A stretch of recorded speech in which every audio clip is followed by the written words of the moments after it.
Halo, selamat sore Sobat Tani. Kami saat ini sedang rawat kebun tanaman Simalungun kami yang berumur sekitar 3 tahun lebih atau kisaran itu. Jadi naiknya tandan masih segitu.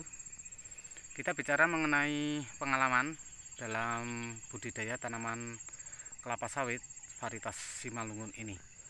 Ada spesifikasi yang selama ini kita kenal sebagai kelebihan, boleh jadi ini menjadi kelemahan atau kesulitan bagi kita para petani. Yuk kita bahas.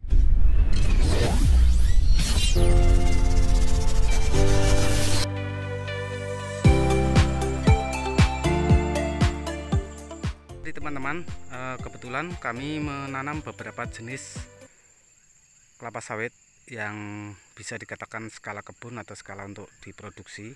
Selain itu sebenarnya kami juga punya hobi untuk mengoleksi varietas-varietas dalam jumlah sedikit dalam satu kebun. Ada belasan varietas yang kami tanam di sini dan ini adalah yang kami skala kebunkan. Simalungun pada umur 3 tahun lebih, ya belum 3 tahun setengah ini sudah memiliki tandan yang ukurannya wah.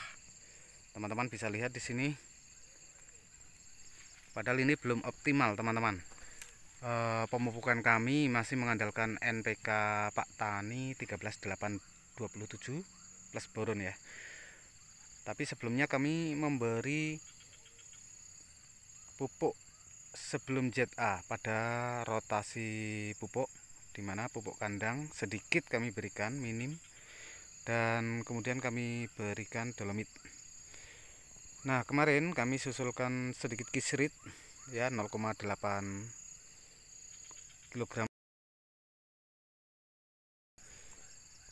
Tapi ya seperti ini buahnya. Kalau boleh dibilang ini termasuk wow ya, teman-teman. Nah, bagus. Bahkan pada lapisan ketiga setelah dipanen pun, yang sebelah bawah ini yang kemarin sudah dipanen, pada lapisan keempat yang biasanya kadangkala pada tanaman kelapa sawit ini mengalami buah jantan atau mengalami trek, ini terbentuk buah betina lagi. Kalau ini mungkin masalah pemupukan ya teman-teman, sehingga tidak ada masa treknya, atau masa treknya diganti dengan terbentuknya tandan baru yang bakal menjadi buah lagi. Dan teman-teman, seperti yang telah kita ketahui bahwa salah satu spek Simalungun yang diunggulkan itu adalah pertumbuhan ke atas rata-rata per tahun itu hemat, artinya tidak cepat tinggi. Ini merupakan salah satu spek yang menyenangkan bagi petani karena dengan demikian masa panennya akan lama. Namun teman-teman, di sini yang pertama jarak antar pelepah ini yang berdekatan ke atasnya. Akibatnya apa? Tentu saja buah-buah yang terbentuk pada tanaman ini, pada jenis Simalungun ini, akan menjadi tertahan perkembangannya oleh pelepah-pelepah itu. Kan tidak mungkin pelepah itu apa. Selain itu, jarak yang pendek ini ternyata masih ditunjang dengan pangkal pelepah ini yang memiliki sudut kecil terhadap garis vertikal atau pucuk ini, artinya nguncup banget, sulit membuka. Memang tidak nyata, tidak jelas atau tidak terukur dibandingkan dengan DXP lainnya atau yang seperti kemarin kami tunjukkan kebun Topaz dan kebun 239. Tapi ini terasa saat kita melakukan pemanenan.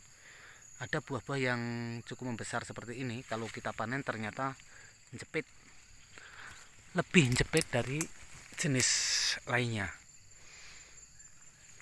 Ini menjadi kesulitan yang kontinu kita alami, yaitu karena kita akan selalu memanen secara rutin, secara periodik. Itu biasanya ini 2 minggu sekali. Dan apabila setiap penarikan tandan ini kita mengalami kesulitan karena jepitnya tadi, maka ini akan memerlukan waktu lama untuk memanen dan kesulitan yang lebih daripada varietas jenis yang lainnya. Jadi ini yang kami maksud sebagai kelemahan teman-teman. Menjadi kesulitan bagi kita petani. Buahnya ini teman-teman taksir sendiri per tandanya sudah berapa. Ini 3 tahun berapa bulan ya, agak lupa saya. Ini saja belum menyatu antar pelepah batang.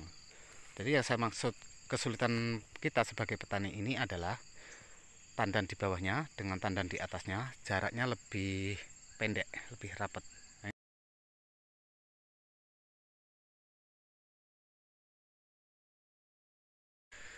Jadi ini buahnya kayak gini, besar ya. Untuk ukuran jumbo, babon atau tidak ini kan kita sesuaikan dengan masa atau umur tanaman. Kalau umur tanamannya masih muda dan ukurannya sudah lebih besar dari yang lainnya, ini kita katakan babon. Memang Simalungun ini babon teman-teman. Dan produktivitas buahnya hebat. Jadi seolah-olah dia asal ada ruang di atas ini, di celah ini, dia akan membentuk dompet yang baru. Tapi ini juga termasuk hal masalah ketersediaan nutrisi. Jadi seperti ini gulmanya begitu. Ini efek pemupukan yang memiliki proporsi yang pas untuk pertumbuhan dan pembuahan. Dan ini bekas babatan kami. Jadi kayak gini. Ya, tapi yang kuning-kuning ini sebenarnya adalah alga. Nah, ini buahnya, teman-teman, kayak gini. Nah, yang saya maksudkan adalah ini. Ini seperti ini, teman-teman bisa lihat. Ya, bukan buahnya. Ini jarak antar pelepah bawah dengan atasnya ini. Jadi kayak gitu, teman-teman. Inilah yang terkait dengan, jadi meskipun pelepah sebelah luarnya ini sudah cukup berat sehingga bagian ujung dari pelepah ini sudah melengkung ke bawah, terbuka karena juga cahaya penuh. Namun teman-teman bisa amati nih, ada lengkungan tajam pada pelepah ini yang mengakibatkan pada pangkalnya pelepah ini tetap agak tegak, yang lebih jepit buahnya. Nah, kecuali kita tidak melaksanakan songgo, maka pemanenan akan cepat karena sebelah bawah tandan yang akan kita panen ini akan kita potong sekaligus. Oke, jadi teman-teman, ini saja untuk sementara waktu. Mungkin teman-teman memerlukan informasi, terutama yang belum menanam, untuk dipertimbangkan memilih varietas apa yang paling pas bagi teman-teman semua. Sampai di sini dulu. Wassalamualaikum warahmatullahi wabarakatuh.